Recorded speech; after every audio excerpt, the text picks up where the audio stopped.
happy Friday to you. Today is the 20th of December, and these are the Friday Funnies.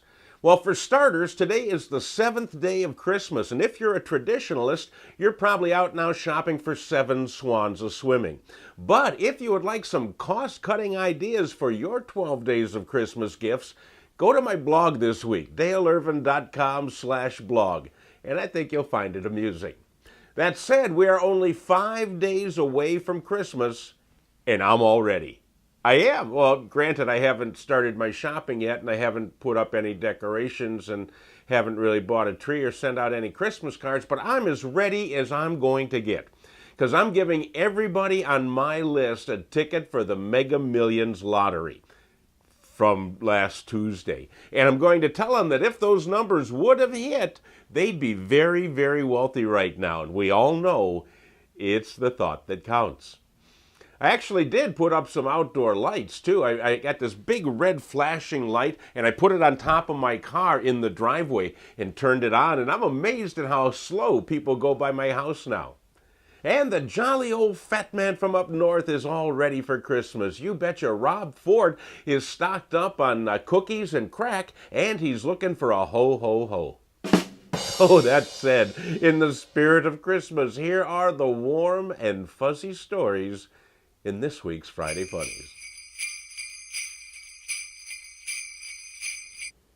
Well, holiday hijinks happened again in Florida this week, where Fernando Aguilera was a little short of cash, so he tried to negotiate a trade for a 12-pack of beer. And he walked into a Miami convenience store with a 4-foot alligator under his arm. Then he tried to swap the alligator for some beer. But since messing with alligators is illegal in Florida, the clerk declined the offer and instead called authorities, who came and took Fernando's gator back to the swamp and took Fernando to the cooler.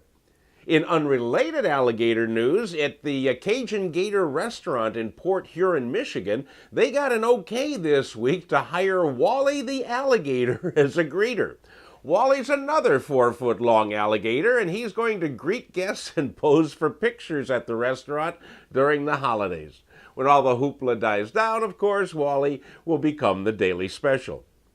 So what have we learned from these two stories? Well, we have learned that if Fernando had taken his alligator to Michigan, he probably could have traded it for beer and a free meal.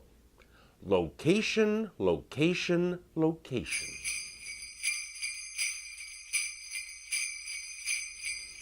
Renetta Zanko lives in Maryland, and she really loves Christmas trees. She loves them so much she doesn't have just one in her house. She has 277. Now, I don't know how anybody could fit 277 Christmas trees in one house, but apparently Renetta has managed. She has 28 in the bathroom alone, which has got to be kind of like peeing in the forest. Anyhow, she said she started her collection 20 years ago as a competition with her sister in Oklahoma, and it's still going on. When the holidays are over, Renetta will take down all of her trees until next year and continue her treatment for obsessive-compulsive sibling rivalry.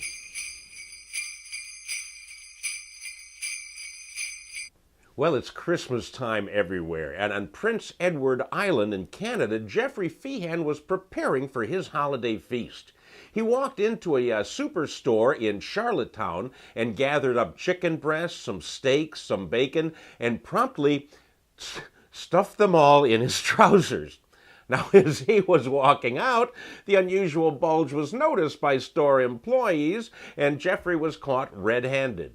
He was sentenced to 94 days in jail and $200 fine.